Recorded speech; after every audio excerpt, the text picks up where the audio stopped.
Hi friends, ఎలా ఉన్నారు? అందరూ మంచిగా ఉన్నారా?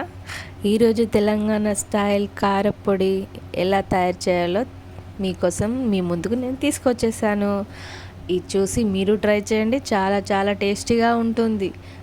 ఫస్ట్ ధనియాల పౌడర్ గ్రైండర్ పట్టుకొని జల్లెడ పట్టి పక్కకు పెట్టుకున్నాను. ఎల్లిపాయలు, కారప్పొడి, ఉప్పు 4 ప్యాకెట్లు, 8 కిలోల కారప్పొడికి, ఎల్లిపాయలు కేజీ. ముందే గ్రైండర్ పట్టుకున్నాను. చూడండి ఐటమ్స్. మీ గ్రైండర్ ఖరాబ్ అయిపోయింది ఆల్రెడీ ఎల్లిపాయలు పడితే. అవి చూపిస్తున్నాను చూడండి. అది గ్రైండర్ ఖరాబ్ అయితే ఇంకో గ్రైండర్లో పట్టాను. చూసారు కదా, ఇది 8 కిలోల కారప్పొడి.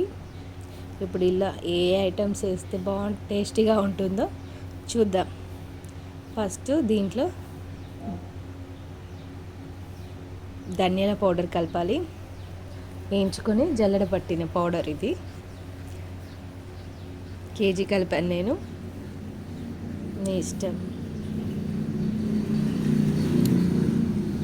ఇది పూర్తిగా కలుపుకొని బాగా లోపల మొత్తం మిక్స్ అయిపోవాలి. కారప్పొడికి ధనియాల పౌడర్ మొత్తం మంచిగా పూర్తిగా కలుపుకొని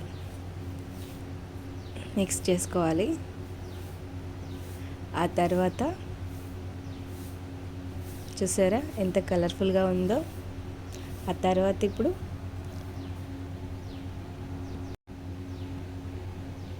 చూస్తున్నారు కదా, మీకు వీలుంటే చేతితో కూడా కలుపుకోవచ్చు. కాకపోతే నేను కొంచెం చేతితో కలపడం వీలు కావట్లేదని చెంచా తీసుకున్నాను. చూసారు కదా, కారప్పొడి లోపల మొత్తం కలిసిపోయింది. ధనియాల పౌడర్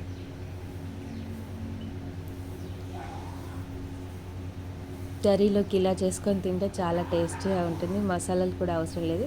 ఆల్రెడీ నేను ఇందులోనే కారప్పొడి పట్టించేటప్పుడే లవంగాలు, చెక్క అద్దపావు వేసుకున్నాను. చాలా టేస్టీగా ఉంటుంది.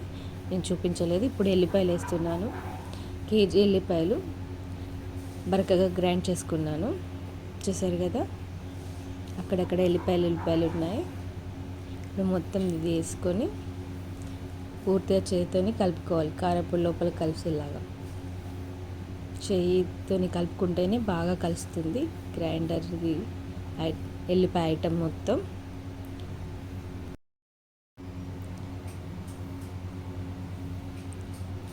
చూసారు కదా, ఎల్లిపాయ కేజీ గ్రైండ్ చేసి వేసుకున్నాను. కొంచెం పచ్చగా దంచాలి. అప్పుడే ఎల్లిపాయ ఉండి టేస్టీగా ఉంటుంది కారప్పొడి లోపలికి. ఉత్త కారప్పొడి వేసుకొని తిన్నా వేడన్నంలోకి చాలా టేస్టీగా ఉంటుంది. ఇప్పుడు ఎల్లిపాయ మొత్తం వేసుకున్నాం కదా, ఈ మిశ్రమం మొత్తం కారప్పొడికి లోపల మొత్తం కలిసేలాగా చేతితో కలుపుకోవాలి. చూసారా, ఇలా కలుపుకుంటే కారప్పొడి కూడా ఎల్లిపాయ లోపల కలిసి మంచి టేస్ట్ వస్తుంది. ధనియాల పౌడర్ కూడా ఇందాక కలిపాం కదా, ఇది కలిసిపోతుంది. ఆ తర్వాత తుమ్ములు రాకుండా, డస్ట్ ఫామ్ అవ్వకుండా నేను అది కట్టుకున్నాను. మీరు కూడా అలా క్లాత్ కట్టుకుంటే మీకు కూడా తుమ్ములు రాకుండా ఉంటాయి కలిపేటప్పుడు.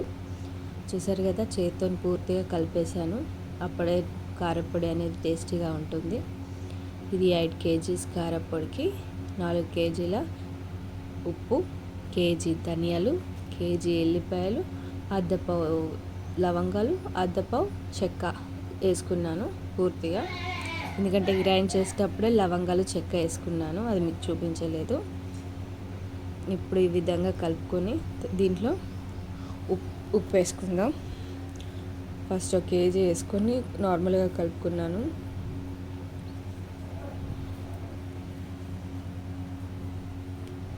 నేను ఇందులోకి ఆశీర్వాద్ ఉప్పు వాడాను. చూసారు కదా, 1 ప్యాకెట్ వేసాను. ఇప్పుడు దీన్ని కలుపుకొని మెల్లగా కలిసేటట్టు కలుపుకున్నాను. ఇప్పుడు ఇంకో ప్యాకెట్ వేసుకుందాం. ఇది 2వ ప్యాకెట్.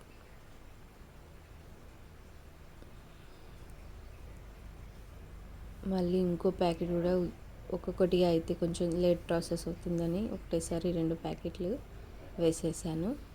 చూసారు కదా, ఇప్పుడు దీన్ని పూర్తిగా వీలైతే చేతితో గంటతో మీకు కంఫర్ట్ ఉంటే గంటతో కలుపుకోండి. ఎందుకంటే కొంచెం చేయి లాగుతుంది కాబట్టి కలుపుతుంటే మీరు యూజ్ చేసుకోవచ్చు గంటె.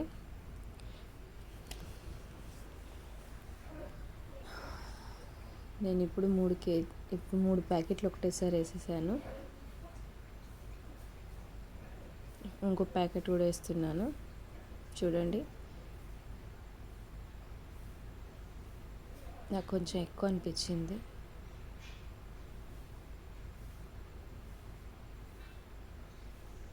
చూసారు కదా,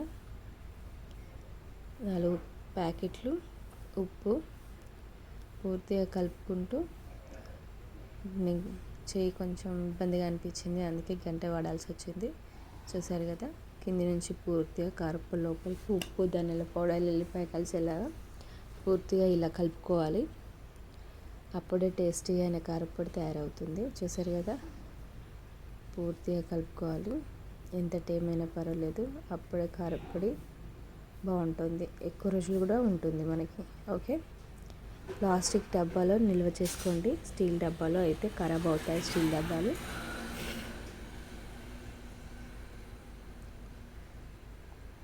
చూసారు కదా ఎంత కలర్ఫుల్గా ఉందో, అంతే టేస్టీగా ఉంటుంది. మీరు ట్రై చేయండి.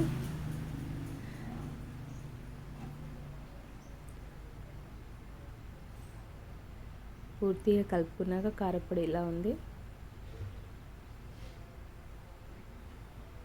చూసారు కదా, చాలా కలర్ఫుల్గా ఉంది, చాలా టేస్టీ.